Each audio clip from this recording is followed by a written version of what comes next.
Hello बच्चों, आज हम कक्षा 8 की हिंदी पाठ्य पुस्तक के अंतर्गत डैनियल डिफो द्वारा रचित एक यात्रा वृतांत का अध्ययन करेंगे और इस पाठ का नाम है मेरी साहसिक यात्रा। यात्रा वृतांत का अर्थ होता है किसी स्थान में बाहर से आए व्यक्ति के यात्रा के अनुभवों को शब्दों में पिरोना अर्थात लिखना ही यात्रा वृतांत कहलाता है। इस पाठ के माध्यम से डैनियल डिफो हमें यह समझाना चाहते हैं कि नई जीवन परिस्थितियों में बहुधा चुनौतियां भी नहीं होती हैं और उनका रोमांच मन में भय की बजाय विस्मय भर दे तो फिर कहना ही क्या। तो यह जो कहानी है यह डैनियल डिफो के उपन्यास की काल्पनिक पात्र रॉबिन्सन क्रूसो की यात्रा वृतांत के माध्यम से हमारे समक्ष कुछ ऐसे ही प्रसंगों से परिचित करवाता है। तो चलिए पाठ शुरू करते हैं। मेरा नाम रॉबिन्सन क्रूसो है। मेरा जन्म सन 1622 में यॉर्क नगर में हुआ था। जब मैं पहली समुद्र यात्रा पर गया, भारी तूफान में फंस गया। मैं बुरी तरह डर रहा था। किसी तरह एक नाव में बैठकर काफ़ी कठिनाइयों के बाद मैं किनारे पर पहुंचा। वहां से लंदन पहुंचा। मेरी मुलाकात एक जहाज़ के मालिक से हुई जो गुयाना जा रहा था। उसने मुझे साथ चलने के लिए कहा। मैं उसके साथ चल दिया। इस यात्रा के लिए मैंने कुछ सामान खरीदा ताकि उसे बेचकर कुछ मुनाफा कमा सकूं। मुनाफा का अर्थ होता है लाभ कमाना। तो जैसा कि हम जानते हैं कि रॉबिन्सन क्रूसो डैनियल डिफो के उपन्यास का एक काल्पनिक पात्र है जो अपनी यात्रा वृतांत हमें सुना रहा है। तो वह कहता है कि उसका नाम रॉबिन्सन क्रूसो है और सन 1622 ईस्वी में यॉर्क नगर में उसका जन्म हुआ था। जब वह पहली बार समुद्री यात्रा पर गया था तब वह भारी तूफान में फंस गया था और वह बहुत डर रहा था। किसी तरह काफ़ी कठिनाइयों के बाद वह एक किनारे पर पहुंचा और वहां से वह लंदन जा पहुंचा। वहीं पर उसकी मुलाकात एक जहाज़ के मालिक से हुई जो गुयाना जा रहा था और उसने उसे साथ चलने के लिए कहा और रॉबिन्सन क्रूसो उसके साथ चल दिया। रॉबिन्सन क्रूसो ने इस यात्रा के लिए कुछ सामान खरीदा ताकि बेच कर वह कुछ मुनाफा कमा सके। आगे पढ़ते हैं। गुयाना की यात्रा से लौटने के बाद जहाज के कप्तान की मृत्यु हो गई। जहाज फिर से अपनी यात्रा के लिए तैयार हुआ, लेकिन समुद्री डाकुओं ने हम पर हमला बोल दिया। हमने डाकुओं का पूरी हिम्मत से सामना किया, परंतु वे संख्या में अधिक थे। हमारे कई साथी मारे गए। अंत में हम सब कैदी बना लिए गए। मुझे डाकुओं के सरदार ने अपना दास बना लिया। तो जिस तरह हम चित्र में देख रहे हैं कि जब रॉबिन्सन क्रूसो जहाज़ के कप्तान के साथ चल रहा था तो गुयाना से की यात्रा से लौटने के बाद उसके जहाज़ के कप्तान की मृत्यु हो गई और फिर भी जहाज़ यात्रा के लिए तैयार हुआ, लेकिन अचानक ही समुद्री डाकुओं ने उन पर हमला बोल दिया और जो कि डाकू संख्या में अधिक थे, इसलिए ये सारे लोग कैदी बना लिए गए और इनके कई साथी मारे गए। और डाकुओं के सरदार ने रॉबिन्सन क्रूसो को अपना दास बना लिया। दास का मतलब होता है गुलाम, नौकर, सेवक बना लेना। अब कभी कभी मुझे मालिक के लिए मछलियाँ पकड़ने समुद्र में जाना पड़ता था। इस काम के लिए हमारे पास एक अच्छी नाव थी। एक दिन मैं मछलियाँ पकड़ने के बहाने समुद्र में दूर निकल गया। रास्ते में बिना कहीं रुके मैं कई दिनों तक समुद्र में यात्रा करता रहा।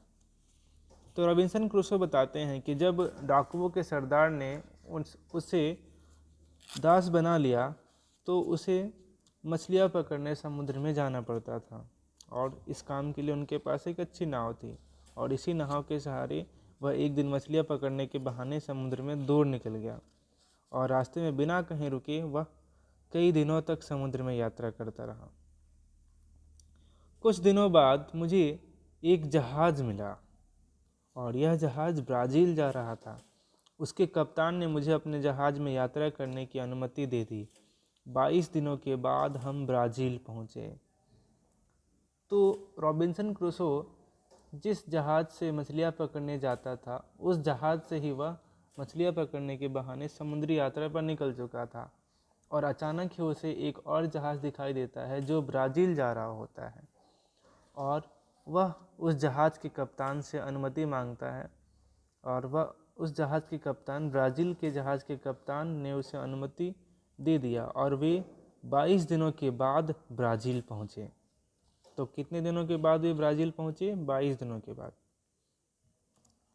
मैं ब्राज़ील में 4 वर्ष तक रहा। रॉबिन्सन क्रूसो ब्राज़ील में 4 वर्ष तक रहे। यहाँ पर खेती बाड़ी का काम प्रारंभ कर दिया था, परंतु मानो समुद्र जैसे रॉबिन्सन क्रूसो को बार बार बुलाता है। मैंने एक बार फिर गुयाना की यात्रा पर जाने का फैसला किया। तो रॉबिन्सन क्रूसो ने एक बार दोबारा से गुयाना की यात्रा पर जाने का फैसला कर लिया। हमारा जहाज़ 120 टन का था। उनका जहाज़ कितने टन का था? 120 टन का था।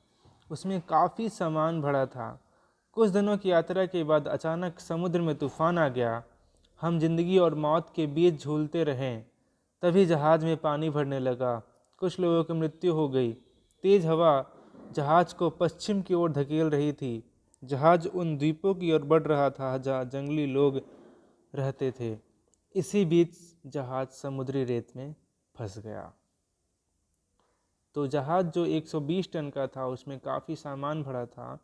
कुछ दिनों की यात्रा के बाद क्या होता है कि हम देखते हैं कि समुद्री तूफान आ जाती है, और वे लोग, जहाज़ में जितने भी लोग थे, वे सब जिंदगी और मौत के बीच झूलने लगते हैं। जहाज़ में अचानक पानी भर जाता है, कुछ लोगों की मृत्यु हो जाती है।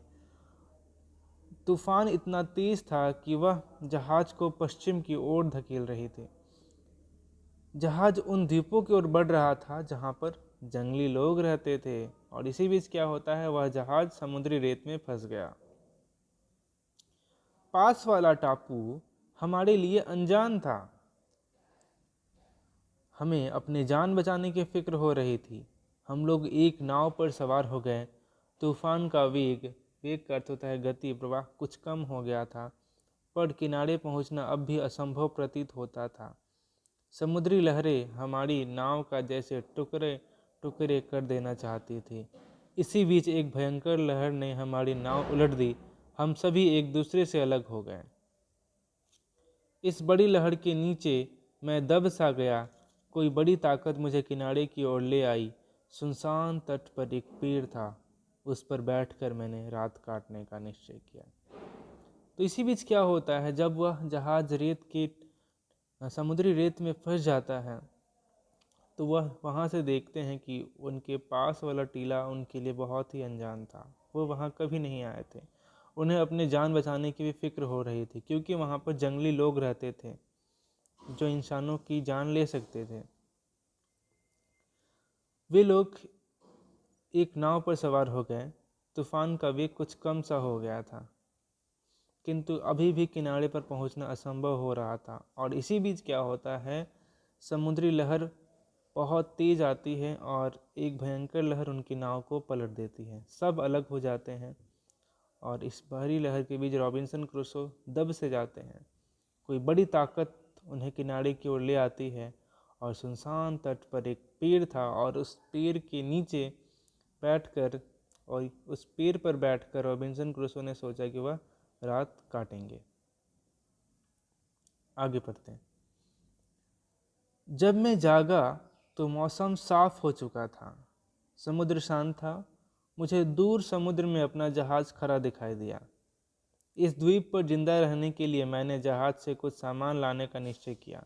मैं तैरकर वहां पहुंचा। जहाज पर एक रस्सा लटका हुआ था। मैं उसकी सहायता से जहाज पर चढ़ गया। मैंने वहां खाने का कुछ सामान इकट्ठा किया। लकड़ी के कुछ लट्ठे और तख्ते जोड़कर उनको बांध दिया। इस तरह एक छोटी सी नाव बना ली। उस पर खाने की सामग्री, औजार, हथियार और कपड़े लाद दिए। फिर उसे खींचकर किनारे पर ले आया। तो रॉबिन्सन क्रूसो जो किनारे पर आ चुके थे, जब वे जगे तो वो क्या देखते हैं कि मौसम साफ हो चुका था, समुद्र भी शांत था, और उन्हें अपना जहाज भी दिखाई दे रहा था जो समुद्र में दूर खड़ा था। इस द्वीप पर जहाँ पर वे थे, रॉबिन्सन क्रूसो, वहाँ पर जिंदा रहने के लिए उन्होंने सोचा कि मुझे कुछ सामान लेकर आने होंगे जो उनके जहाज़ में थे। वह तैरकर वहाँ पहुँचे और जहाज़ में जो रस्सी लटकी हुई थी उसके सहारे वह जहाज़ पे चढ़ गए और कुछ खाने का सामान इकट्ठा कर लिया। लकड़ी के कुछ लट्ठे और तख्ते जोड़कर उनको बांध दिया और एक छोटी सी नाव बना ली। उस पर खाने की सामग्री, औजार, हथियार, कपड़े लाद दिए और फिर उसे खींचकर वे किनारे पर ले आए। आगे बढ़ते हैं। मैंने पहाड़ी की चोटी पर चढ़कर चारों ओर नज़र दौड़ाई। सब तरफ समुद्र फैला था और चट्टानें नजर आ रही थी। तभी मैंने एक चिड़िया पर गोली चला दी। चारों ओर पक्षियों का शोर गूंजने लगा। तो रॉबिन्सन क्रूसो क्या करते हैं, वह एक पहाड़ी की चोटी पर चढ़कर चारों ओर देखने लगते हैं। तो वह देखते हैं कि चारों ओर समुद्र फैला है और सिर्फ चट्टानें ही नजर आ रही हैं। तभी वे एक चिड़िया पर गोली चला देते हैं और इस गोली की आवाज़ के कारण चारों ओर पक्षियों का शोर गूंजने लगता है।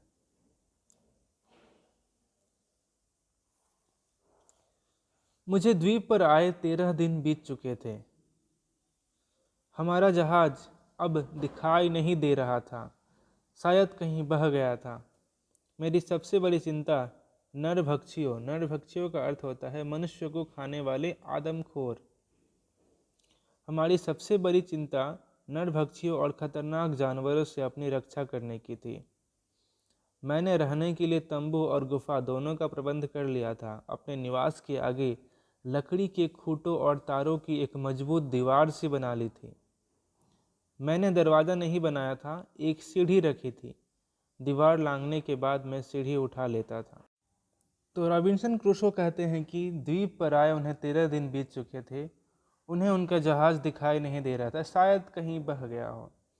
उनकी सबसे बड़ी चिंता मनुष्यों को खाने वाले आदमखोर यानी नरभक्षियों और खतरनाक जानवरों से अपनी सुरक्षा करने की थी। इसके लिए उन्होंने तंबू और एक गुफा दोनों का इंतजाम कर लिया था और अपने निवास के आगे, रहने के स्थान के आगे लकड़ी के खूंटों और तारों की एक मजबूत दीवार सी बना ली थी। उन्होंने दरवाज़ा नहीं बनाया था, एक सीढ़ी रखी थी दीवार लांघने के लिए, और दीवार लांघने के बाद वह सीढ़ी उठा लेते थे। रॉबिन्सन आगे कहता है कि जहाज से 2 बिल्लियाँ और एक कुत्ता मेरे साथ इस टापू पर आए थे। यहाँ आए रॉबिन्सन को पूरे 1 साल हो चुके हैं। छोटे मोटे टहनियों से मैंने कई प्रकार की टोकरियाँ बना ली थी जो अनाज रखने के काम आती थी। उन्होंने एक तोता पाल लिया था जिसका नाम पॉल था और वह मेरा नाम लेकर मुझे बुलाता था। वह रॉबिन्सन का नाम लेकर रॉबिन्सन को बुलाता था। आगे, मेरे पास खाना बनाने के बर्तन बहुत कम थे, इसलिए मिट्टी के बर्तन बनाए और उन्हें आग में पका लिया। इस बीच मैंने जंगली बकरियों को पालना शुरू कर दिया।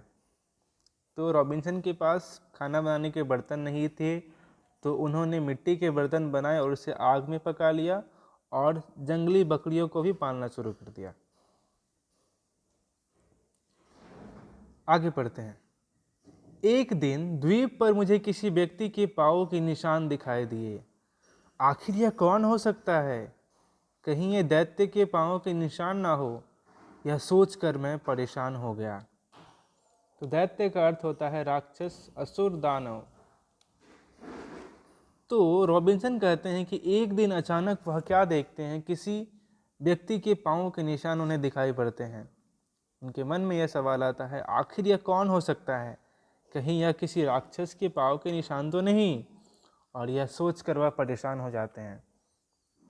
रॉबिन्सन क्रूसो आगे कहते हैं कि मुझे चिंता सताने लगी। यदि जंगली लोग मुझे देख लेंगे तो मार डालेंगे।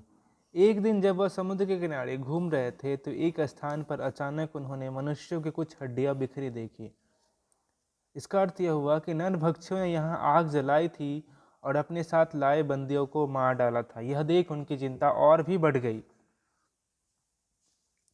एक सुबह मैंने तट की ओर आती 5 नावें देखी। नावों में काफ़ी लोग बैठे थे। इतनी बड़ी संख्या में लोगों को किनारे पर आते देख रॉबिन्सन डर गए। सोचने लगा, यदि उन्होंने आक्रमण किया तो मैं अकेला उनका सामना कैसे कर पाऊंगा। नावें रुकी, वे लोग उतरे। उन्होंने आग जलाई और नाचना शुरू कर दिया। वे लोग भयंकर मुद्राएं बनाकर, भयंकर पोज बनाकर नाच रहे थे। उनके साथ कुछ कैदी भी थे। उनमें से एक कैदी मौका पाकर वहां से भाग निकला। वह उसी तरफ भाग रहा था जिस तरफ रॉबिन्सन का घर था।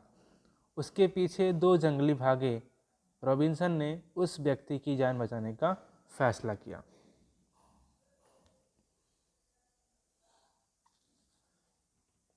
जंगलियों ने मुझे देखा नहीं था। मैंने उन दोनों को मार गिराया। भागता हुआ कैदी रुक गया। वह मेरा कृतज्ञ था कि मैंने उसकी जान बचाई थी। उसने जमीन चूमी और मेरा पांव अपने सिर पर रख लिया। यह मेरे प्रति उसकी वफादारी का सबूत था। तो कृतज्ञ का अर्थ होता है उपकार को मानने वाला। तो जंगलियों ने रॉबिन्सन को देखा नहीं था और इस कारण रॉबिन्सन उनको मारने में सफल हुए। और जब भागता हुआ कैदी यह देख लिया कि रॉबिन्सन ने उस जंगली को मार दिया है और उसकी जान बचा ली है, तो उसने ज़मीन चूमी और रॉबिन्सन के पांव को सर पर रख लिया और यह उसके प्रति कृतज्ञ का सबूत था। कुछ देर बाद मैंने उसे खाने के लिए रोटी और सूखे अंगूरों का गुच्छा दिया और रहने के लिए अपने घर के पास ही प्रबंध कर दिया। काफ़ी समय मेरे साथ रहते रहते वह मेरी भाषा के कुछ शब्द भी बोलना सीख गया था। मैंने उसका नाम फ्राइडे रख दिया क्योंकि वह इसी दिन मुझे मिला था। तो रॉबिन्सन क्या करते हैं, उसके पश्चात वह उसे खाने के लिए रोटी और कुछ अंगूर देते हैं और अपने घर के पास ही उसका भी इंतज़ाम कर देते हैं। रॉबिन्सन उसका नाम फ्राइडे रख देते हैं क्योंकि फ्राइडे यानी शुक्रवार के दिन ही वह उन्हें मिला था। आगे, अब हम 1 से 2 हो गए थे। वह मेरी बात समझने लगा था, मेरी भाषा के कुछ शब्द बोल लेता। तब मैंने उसे बताया कि मैं इस द्वीप पर कैसे आया था, यानी कि रॉबिन्सन ने उनसे पूरी कहानी बताई। आगे पढ़ते हैं। एक दिन सुबह सुबह फ्राइडे मेरे पास आया और बोला, वे आ गए हैं। मैं दूरबीन लेकर पहाड़ी की चोटी पर पहुंचा। मैंने समुद्र की ओर देखा। लगभग 2 मील के फासले पर एक जहाज लंगर डाले खड़ा था। यह इंग्लैंड का जहाज लग रहा था। जहाज के कुछ लोग एक नाव द्वारा किनारे पर चले आए। उनकी संख्या 11 थी। उनमें से 3 व्यक्ति कैदी थे। जब उन कैदियों के आसपास कोई नहीं था, मैं पेड़ की ओट में छिपता हुआ उनके पास पहुंचा। अचानक उनसे बोला, आप यहाँ कैसे? तो एक दिन क्या होता है, सुबह सुबह फ्राइडे रॉबिन्सन के पास आता है और बोलता है कि वे लोग आ गए हैं। कौन लोग आ गए हैं, पढ़ते हैं आगे।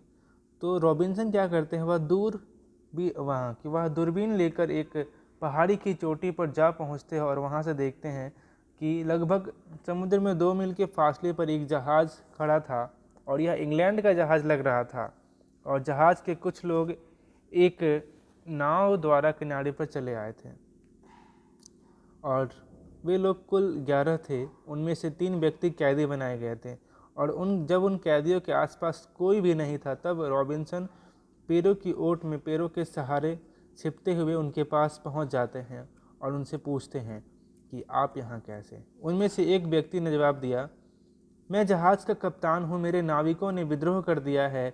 वे मुझे तथा मेरे इन 2 व्यक्तियों को बंदी बनाकर यहाँ ले आए हैं।